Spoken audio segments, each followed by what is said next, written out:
You're listening to the Cyberwire Network, powered by N2K.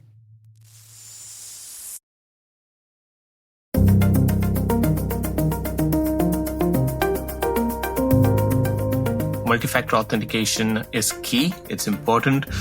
When it is offered as an option and it's not something that you're required to do, don't avoid it. Hello, everyone, and welcome to the CyberWire's Hacking Humans podcast, where each week we look behind the social engineering scams, phishing schemes, and criminal exploits that are making headlines and taking a heavy toll on organizations around the world. I'm Dave Bittner, and joining me is Joe Carrigan from Harbor Labs and the Johns Hopkins University Information Security Institute. Hello, Joe. Hi, Dave. We got some good stories to share this week, and later in the show, my conversation with Bala Kumar. He is Chief Product Officer at Jumio, and we're talking about fraud in the travel industry.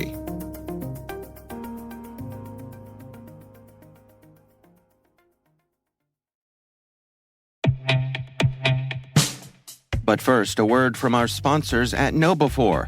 We're not talking conspiracy theory when we say it's all connected. When it comes to InfoSec tools, effective integrations can make or break your security stack. Though not as common, the same should be true for security awareness training. Not only does KnowBe4 deliver the world's largest library of security awareness training, but they also provide a way to integrate the various elements of your existing security stack to help you strengthen your organization's security culture. Stay with us, and in a few minutes, we'll hear from our sponsors at KnowBe4 about how you can integrate security awareness with your tech stack like never before.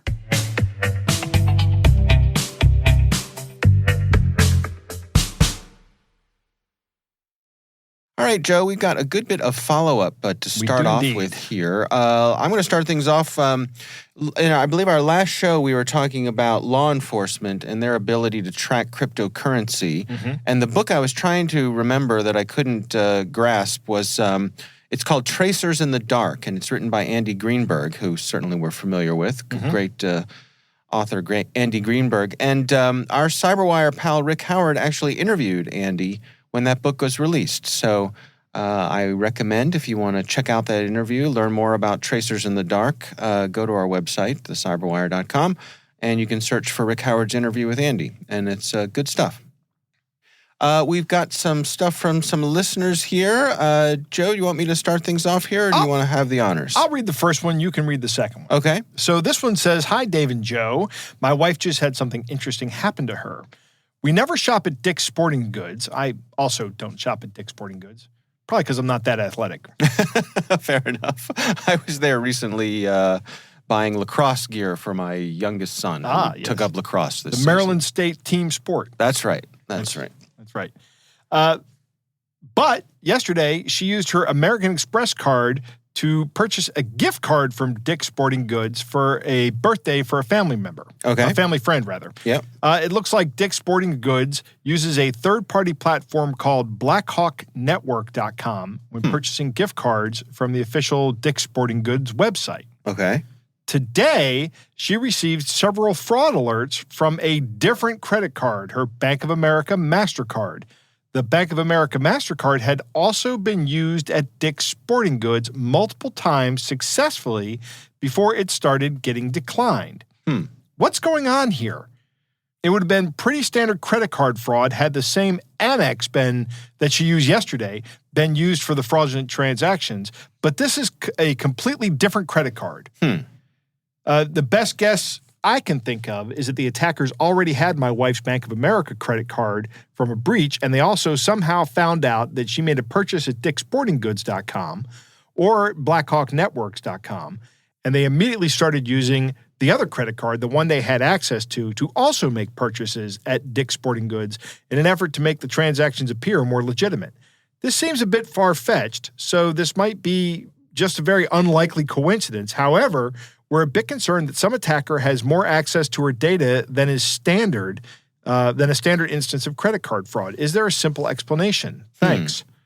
I don't know. If you're doing this on a computer, I would definitely scan the computer for malware. What do you think, Dave? Well, I think it could just be a coincidence. It could be a coincidence. You're 100% correct. I forgot to leave out the obvious. Yeah. I left out the obvious there. As we know, our brains are pattern matching machines, and so they want to really wants to connect the dots. We often see patterns where there are none. Right. But this is weird that you never shop at Dick's, and all of a sudden you go and you use an Amex there, and next thing you know, your MasterCard's being used fraudulently at the same location. Right. I'm assuming this was all online because it says that they went to dicksportinggoods.com. Yeah. I don't know if that's the case. Matt is the name of the listener that wrote in. I think I said that already. I don't know, but I'm not going to go back and listen to the recording, Dave, until this episode comes out.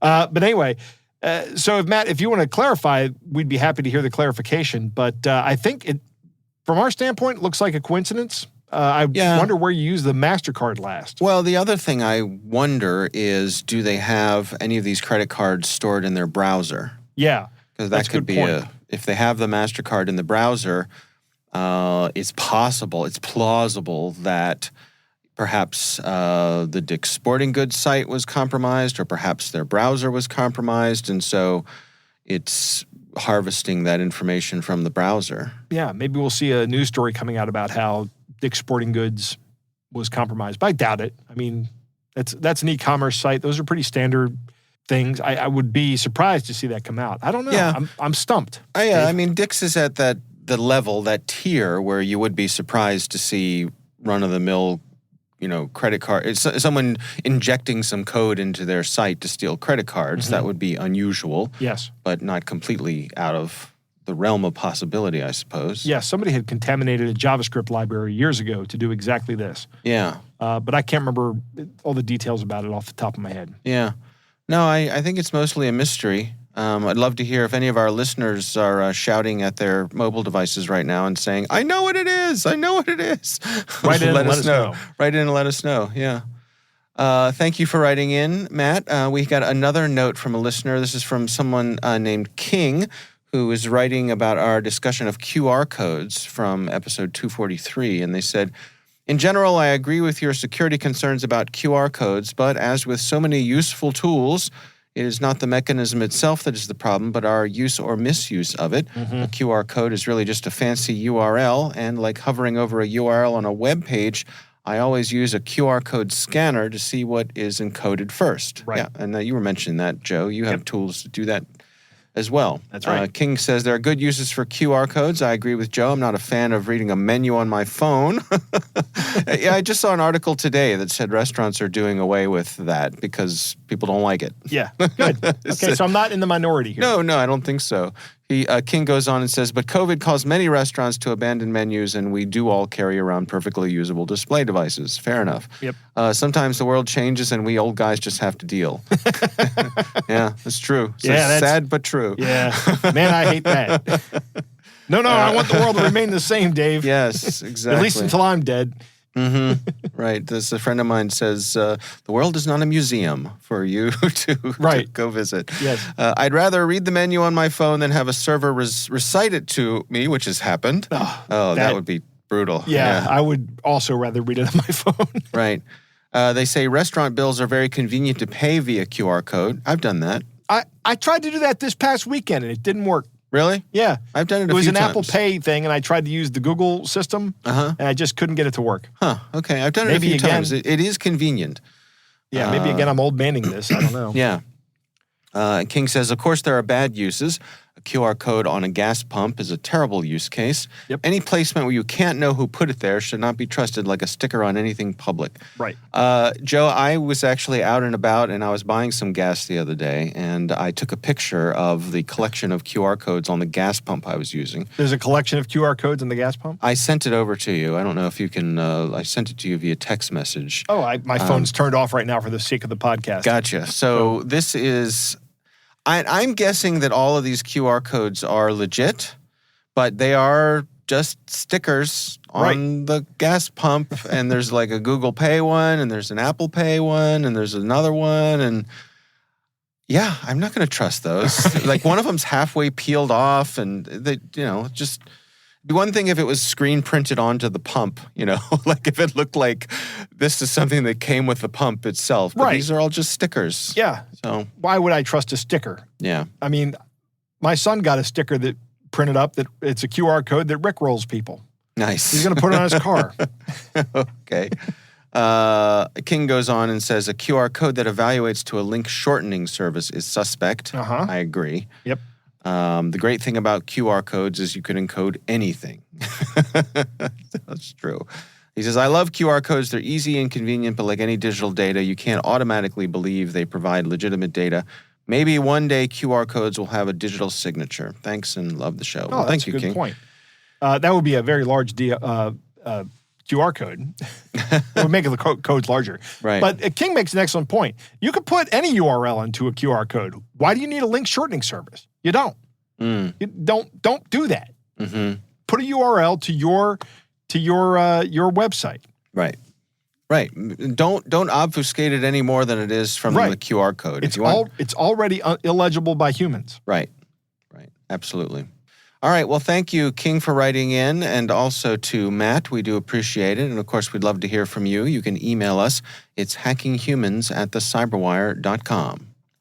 All right, Joe, I'm going to start things off for us here. My story comes from Ars Technica. This is written by John Brodkin, and it's titled 48 States Sue Phone Company That Allegedly Catered to Needs of Robocallers. Good. So I don't know if your first question about this is the same as mine. Was Maryland one of those states? Well, close. I wanted to know who didn't get on board. Who are the two that didn't sue? Right. And it turns out it's Alaska and South Dakota. No idea what those two states have in common, but sparse populations. They did not sparse populations, right? They did not choose to get on here. This was filed in the U.S. District Court for the District of Arizona against a company called Avid Telecom, their CEO and their VP of Operations. And this comes from work done by the Anti-Robocall Multi-State Litigation Task Force. Didn't know there was such a thing, but I'm glad they're out there. Yep. And they say that this organization sent billions with a B of robocalls out and really set themselves up in such a way to make it easy for scammers to use robocalling. Right. And more importantly, the FTC and other organizations contacted Avid Telecom and said, hey, knock it off. In fact, Verizon had cut them off from access to Verizon's system. Really? Yeah, because they had sent so many calls. So many scam calls. Yeah, according to this article, over 10 million over Verizon. And so the FCC and these attorneys general have gone after them and said, okay, you're not going to listen to us. We've warned you. Right. We have warned you in every possible way. No, they just kept on at it, kept presumably making a lot of money doing it. Right. And now 7.5 billion robocalls, it says. Right. So these companies are suing them. Actually, that was calls. It says that's the calls to the phone numbers on the National Do Not Call Registry. Right. So it's like that was absolutely useless. Yeah. So this says this lawsuit seeks a jury trial, a permanent injunction to prevent additional illegal robocalls, and financial penalties, including restitution or other compensation on behalf of residents for illegal calls. I think this is great. Yeah, it's wonderful. I think this is great. And there's also a part of me that says it's about frickin' time. Right. Yeah. Who's next on this list? Yeah. It's about time that we're seeing real stuff going after these folks. I have to say, to be fair, it seems as though robocalling has been in the crosshairs of some of these government agencies, and this is part of that. So I'm happy to see this. Too many people have been scammed. It's not just a nuisance. Scammers take advantage of this to be able to reach out to people and actually, steal good money from them. Right. So what happens is you have the major providers that provide all the infrastructure benefits, and they're cell providers and also local carrier providers as well. But then you have these other phone companies like this Avid Telecom that are just leasing services from these infrastructure companies, and all they're doing is then providing a bridge and access to their customers Right. to get on the network for some fee. Right. And these guys have made it looks like a boatload of money, letting people just scam Americans out of. I would really like to see if there's a number on the amount of fraud losses that have happened here. Yeah. I don't think there's any way to measure that, but I think that's going to be difficult. But it's interesting. It would be an interesting statistic to see. Even if they come up with some kind of estimate.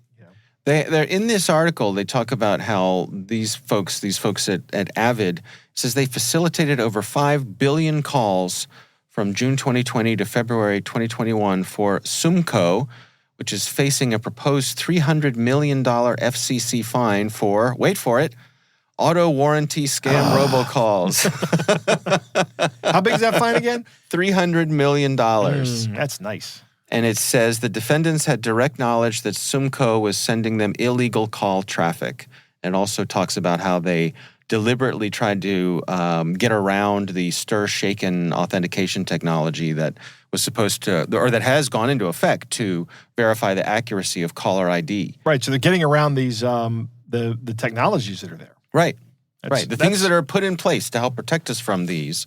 The allegations are that these folks were deliberately trying to get around them to continue, the lucrative business that they were in. That's right. Yeah. So I'm happy to see this. Me too. Nice reporting here from Ars Technica and John Brodkin.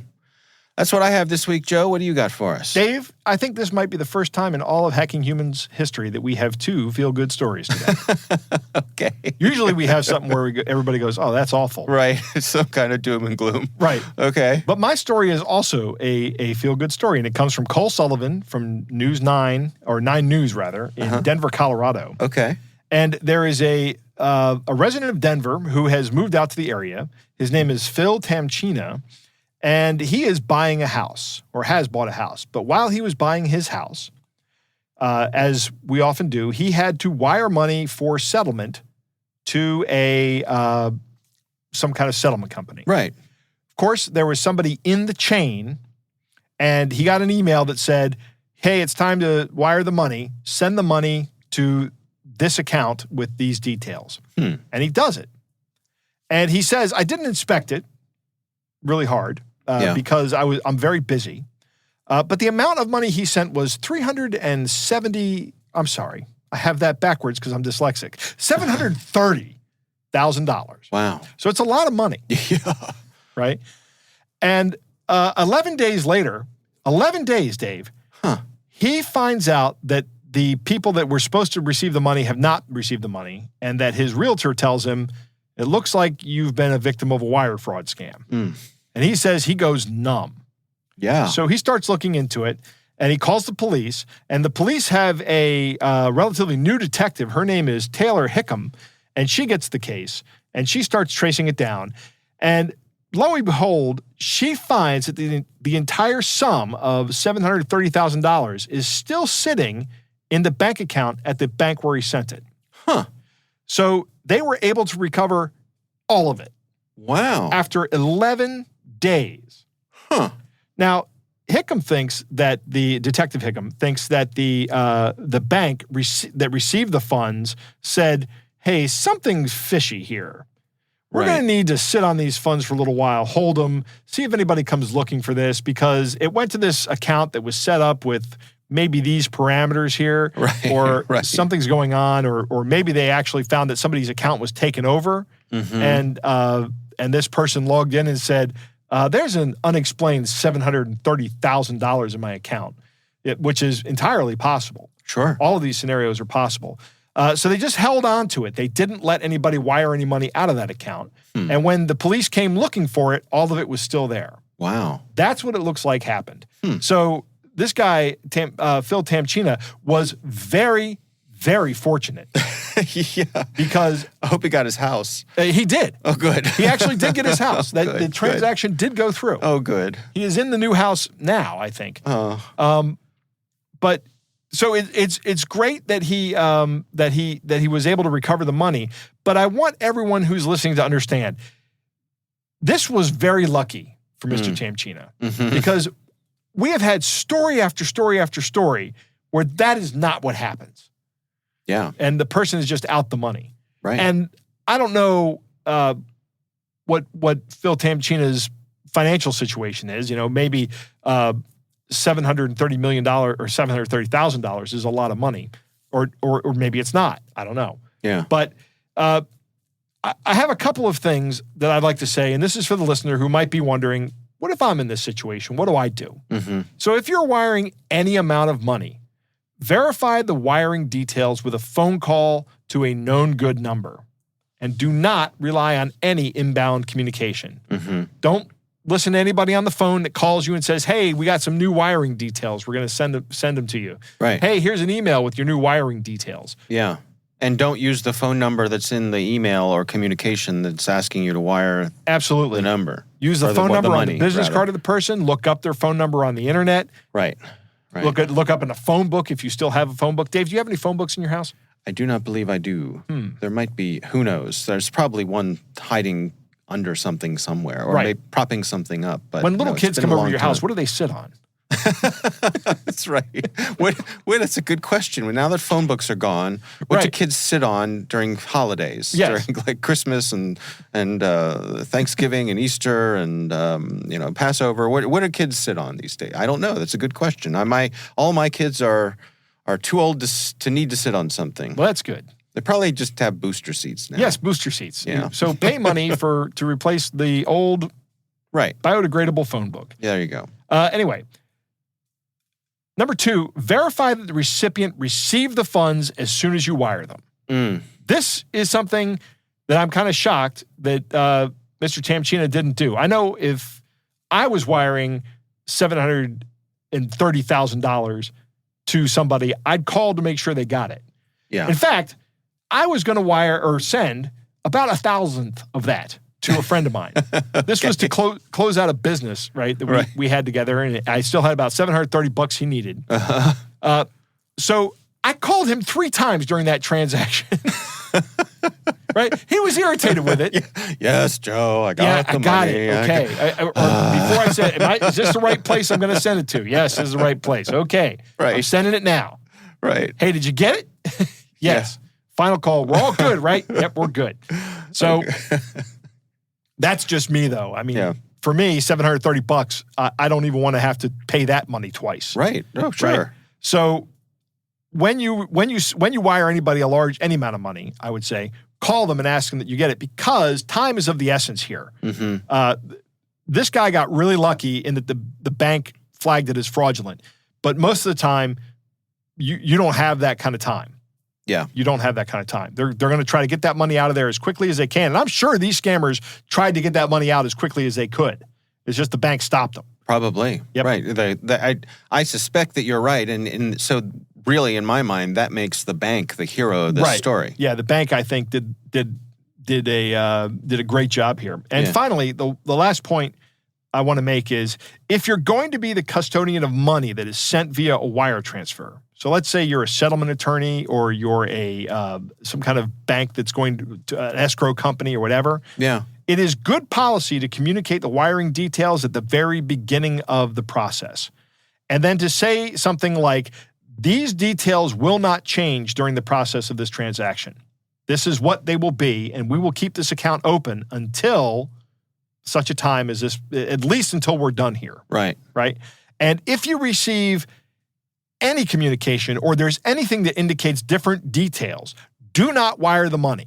Stop. Right. Call us. Right. It's fine. And here's my phone number printed on this document. Here's my phone number printed on this business card. Right. So this is actually something that's fairly easy to stop from happening, but you need to stop it from happening with how you behave. And there's not a lot of technological things that can prevent you from wiring money to bad guys. Yeah. It's settlement is such a flurry of activity. It is. Right? It's a flurry of activity, and it's very stressful. Yes. It's one of the top 5 stressful things you can do in your life. Yes. But, probably at the top of the list of important things to do during settlement is the transfer of the funds. Absolutely. And so that requires the highest amount of scrutiny, I would say. I haven't done this I bought my last house almost 20 years ago. Mm-hmm. And we did everything with cashier's checks. Yeah. I don't know if you can still do that. I would imagine you can. Yeah. But if you can do that, I think that's a better solution. Right. All right. Interesting. Yeah. Very good. Well, 2 happy stories this week, huh? Yeah. There you go. Now our listeners can't wait for next week. They better have sad stories. That's right. Next time, it'll be, I don't know. I don't even want to say. Okay. Let's move on to our catch of the day.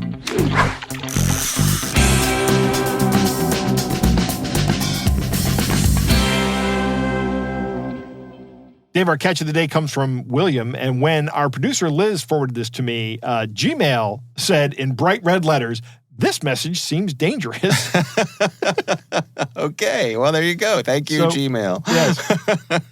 Go ahead and read this one, Dave. All right, this says, "Dear customer, we recently received a report of unauthorized debit and credit card use associated with this account.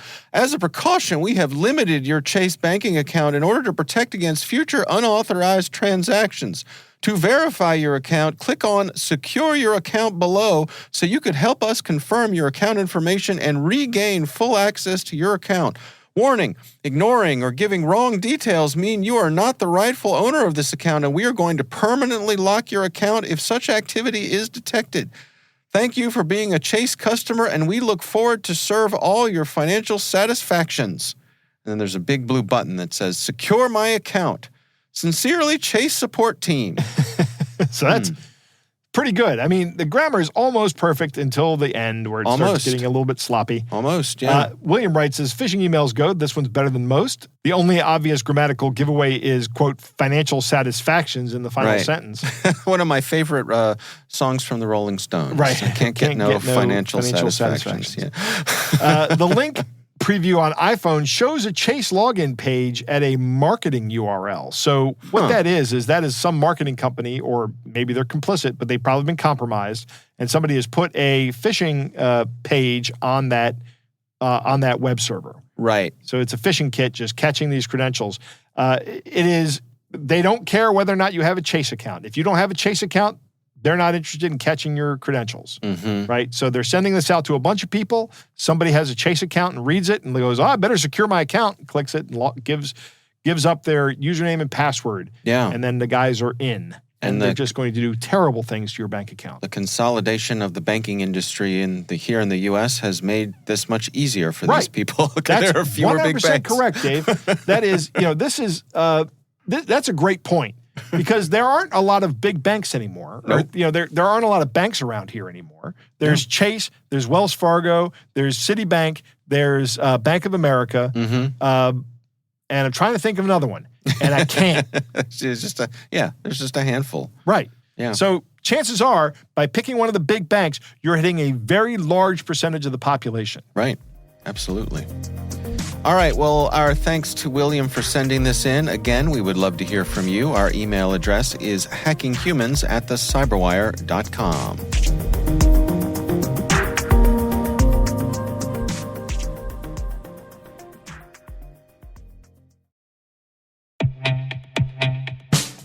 Back to the concept of integrations. KnowBe4's Security Coach uses standard APIs to quickly and easily integrate with your existing security products from vendors like Microsoft, CrowdStrike, Cisco, and dozens of others. Security Coach analyzes alerts your security stack generates to identify events related to any risky security behavior from your users. With this information, you can set up real-time coaching campaigns to target risky users based on those events from your network, endpoint, identity, or web security vendors. These campaigns enable you to coach your users at the moment the risky behavior occurs, with contextual security tips delivered via Microsoft Teams, Slack, or email. With 35 integrations and counting, Security Coach delivers the insight you need to improve your organization's security culture. Learn more about Security Coach at knowbe4.com/securitycoach. That's knowbe4.com/ joe.com/securitycoach.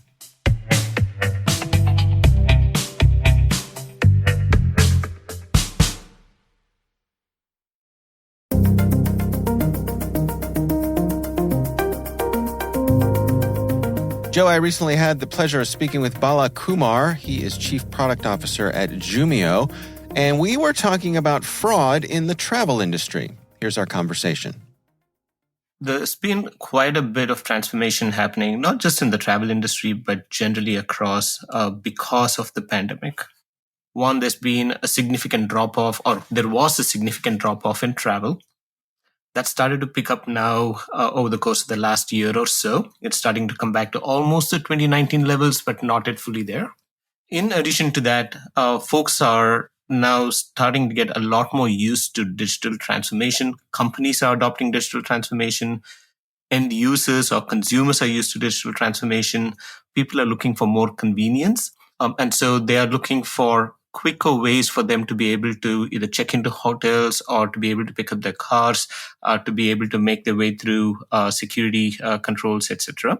So there's that increased need for convenience, and companies have been accommodating that through their digital transformation initiatives as well.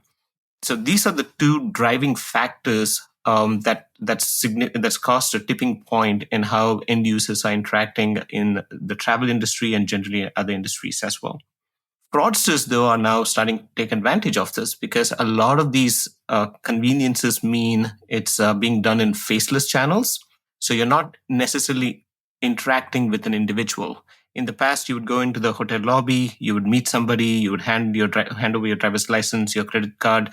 They're able to have a conversation with you before they check you in. Now you can just go on your mobile app and you can check in to your room, and you have a mobile key that is made available through the app itself, a digital key, and then you make your way to the room. So in this faceless channel, fraudsters are getting in and exploiting it significantly. They are taking over end users' credentials. They are passing themselves off as end users, and they are taking over accounts of end users, which means they have access to all the reward points that the end users have gained over a period of time. And that essentially translates to cash as far as the fraudsters are concerned. So that's essentially what you see happening quite a bit, at least from a fraud landscape. When it comes to the travel industry, and you see a lot of this percolating to other industries as well. Can we dig into some of the details here of the ways that they're coming at individuals? I mean, you mentioned coming after their points.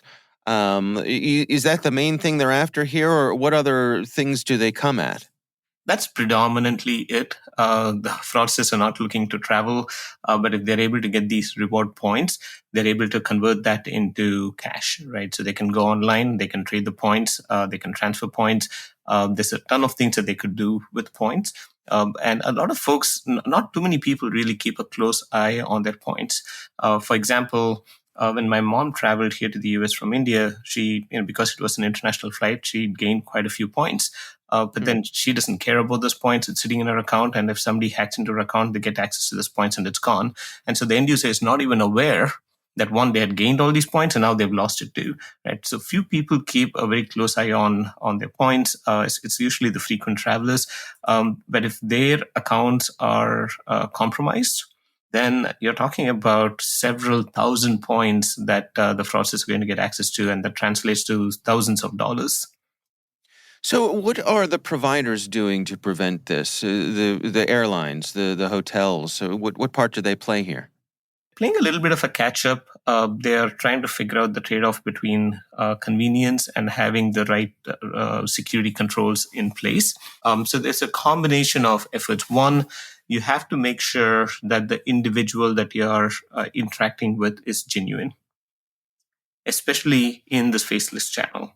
And then the second thing you have to figure out is the ID that they are providing, is that linked to that individual, right? And is this individual using this claimed identity generally in the community? Those are the key things that they need to figure out.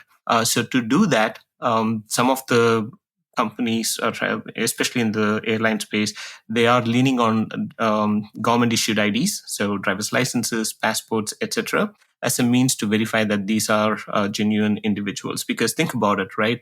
A name, address, email, phone, a ton of these are compromised in today's world because of all the data breaches that have occurred.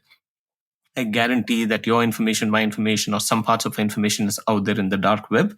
And so when you see a transaction come through or somebody is submitting a request to check in, etc., with a name and an address or an email, you have no way of knowing whether it is the actual individual submitting it or if it's a fraudster who has access to it that is submitting it. But the moment you say, hey, great, thank you for this information, we would now like to see a driver's license or a passport or some form of a government issued ID, that introduces friction for the fraudsters. Genuine users, they have the driver's licenses on them or they have the passports and they're able to provide those forms of identity. But fraudsters don't necessarily have access with the same name, address information on those IDs. So they can go ahead and try and manufacture it. It's easy to, but think about the volume of IDs that they're going to have to manufacture. Right? And so a lot of these companies are requiring these IDs to be provided through digital means. And in addition to the IDs, they're also asking for selfies, right? So take a picture of yourself. And so you can match the picture, the selfie that they've taken, with the picture that's on the ID.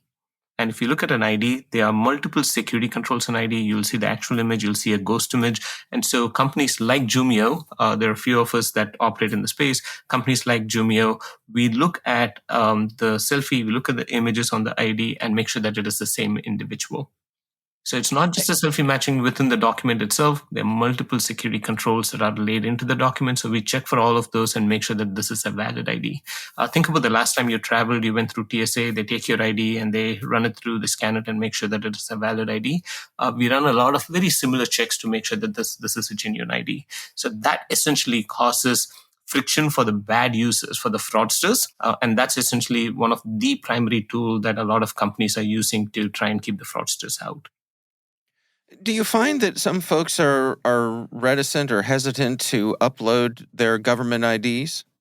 It used to be the case a few years ago, but that is changing quite a bit, especially with digital transformation.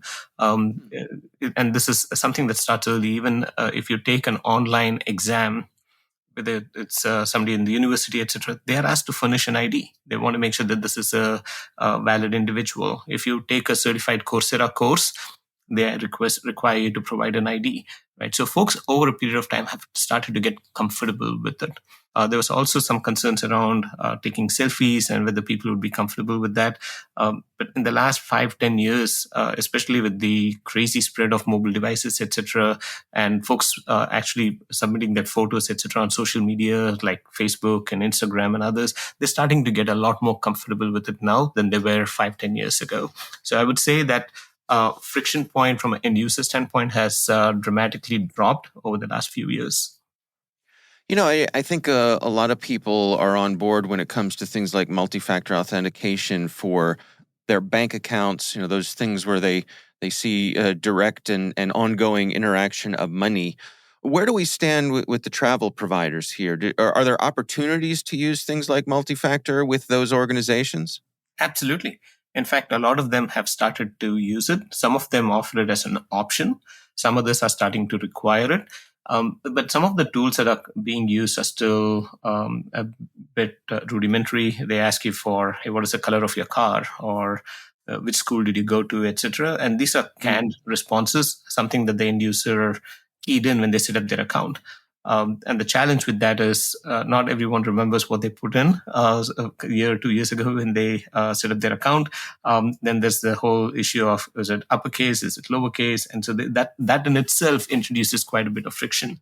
When you're setting up an account, if you ask for a driver's license or a passport, if you've asked for a selfie, now we basically can have a signature of that selfie that was taken. So when that individual comes back, when you want to do that multi-factor authentication or additional authentication, you ask them just to take a quick selfie, and if it matches what we have on file, you can greenlight them and you can let them through the door. Those mechanisms are being adopted. A few companies have started to move in that direction because it gives you a much more of a foolproof way of protecting those accounts.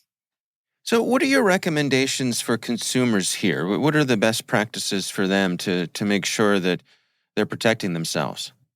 I think you nailed it just a few minutes ago. Multi-factor authentication is key. It's important. When it is offered as an option and it's not something that you're required to do, don't avoid it. Sign up for it. Make sure that you're using multi-factor authentication. Your rewards account is not very different from your bank account. Yes, it's not real money unless you convert it, but it still translates to something meaningful. A lot of folks can get a ticket for free if they're using the reward points to even make international trips, right? And that's a substantial amount of money. So you should take the same precautions that you would take to protect your bank accounts. Sign up for multi-factor authentication. Make sure that you're signing up for an authentication mechanism that is strong and not something that can be easily guessed. So if it is things like which school did you go to and that information is already available on your LinkedIn or your Facebook profile, guess what? Fraudsters would have access to it. So make sure that you're signing up for an authentication mechanism that is strong and is going to secure your accounts.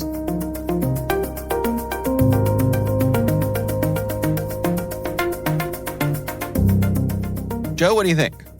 Dave, the pandemic did cause a lot of people to go with this more digital transformation, right? This is just automation, right? Okay. It's automation that users can use. Yeah. That customers can use. Sure. And people like it. Yeah. And I get it. The fewer people I have to interact with, the happier I am. You just want to stay in your hobbit hole and just be left alone. I do. Yes. Fair enough. Fair enough. Although I do enjoy checking in a hotel and talking to the people at the hotel. So I guess I've never had an unpleasant experience doing that. And a lot of times, everybody in the hospitality industry is so great. Right. I mean, that's why they're there. Sure. But of course, this whole automation system or all these digital transformations or whatever are now just a new attack surface for someone to come in. Right. That is one of the things that I talk about frequently is reducing your attack surface. Now, I'm not saying that there isn't a good business case for this attack surface to exist. There is, obviously. Yeah. People like it. It does provide a frictionless experience for somebody coming into a hotel. I can imagine coming into a hotel room late at night, as I've done frequently, and not having to go to the front desk, just on my phone, have an app that lets me into my room. That sounds great, actually. Last time I checked into a hotel, it was when we went to San Francisco for the RSA conference. Our hotel had a completely automated check-in service with a little kiosk, and it was great. Awesome. Yeah, saved a lot of time too, because there was a long line for the actual human check-in, right? Or, and people who have an issue or actually need to talk to a human, but for just plain old check-in, worked great. And did it spit your keys out or what? Yeah. Okay. Yeah, it generated the keys. It checked my ID. It did all that stuff. Huh. So it was great. Good, smooth experience. Just worked. Very nice. Yeah. This is like when you go to the Southwest counter in the airport at BWI. Yeah. And it's just all automated machines. Right. And you don't have to talk to anybody unless you have to drop off luggage. Right. Yeah. That's always a smooth transaction too. Yeah. When it's nice when it is done well and it works. Yeah. And I'll say Southwest does a pretty good job there. Yeah. Although I still think I want to talk to people. But you know what? I'm not going to talk to that many people and still get cheap airfare. Right. There you go. Naturally, the bad guys are going to try to monetize their efforts anytime that's what they do. That's what the every year the Verizon data breach and the Verizon report, VDBR, data breach investigation report, DBIR, comes out, and it says that something like 90% of all cybercrime is financially motivated. That is probably never going to change. Now that we're here, I can see it going to almost 100%.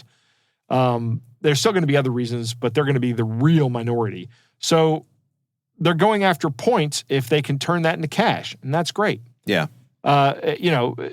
This is a very low risk for the bad guys because some people just don't care if they lose $2,000 in points or 2,000 points. Right. Right? That's not $2,000. That's 2,000 points. It's not a lot of money. Yeah. I looked at speaking of Southwest, I looked at my Southwest after this interview. I wonder how many points I have.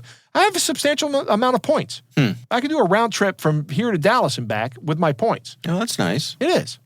I have no idea where I stand with any of my airline points. It's just, I'm one of those people who I'm not particularly interested in it. So I who knows? I could have a lot. I have no idea. Free trips, Dave. Yeah, I know. I should look into it. You should.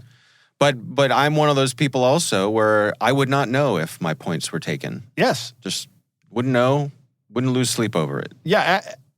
Bala's very serious about the rewards points, and understandably so. Yeah. But I don't really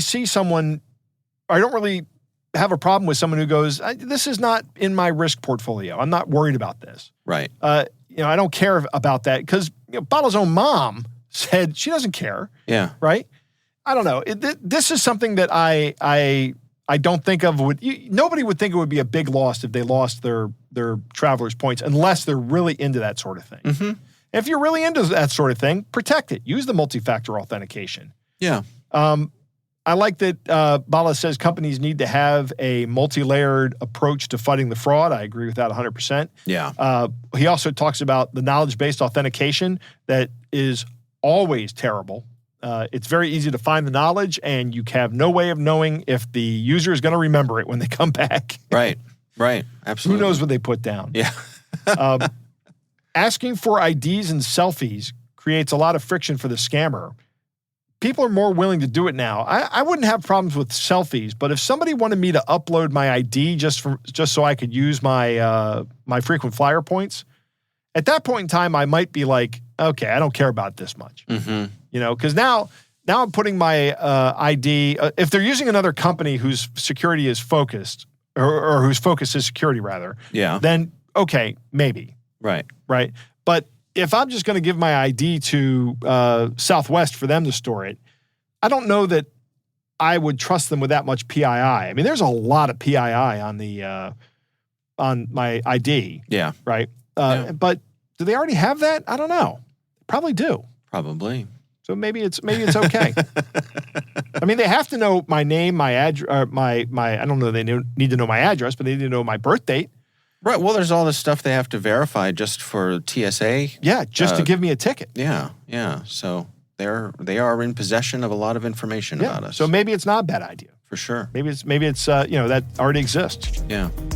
All right. Well, again, our thanks to Bala Kumar for joining us. He is Chief Product Officer at Jumio, and we do appreciate him taking the time.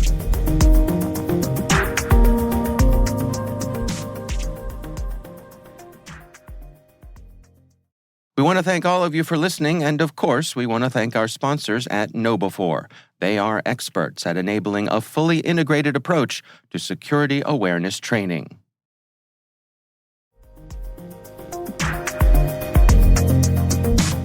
That is our show. We want to thank all of you for listening. Thanks to Harbor Labs and the Johns Hopkins University Information Security Institute for their participation. You can learn more at harborlabs.com and isi.jhu.edu. The Hacking Humans podcast is proudly produced in Maryland at the startup studios of Data Tribe, where they're co-building the next generation of cybersecurity teams and technologies. Our senior producer is Jennifer Iben. Our executive editor is Peter Kilpie. I'm Dave Bittner. And I'm Joe Kerrigan. Thanks for listening.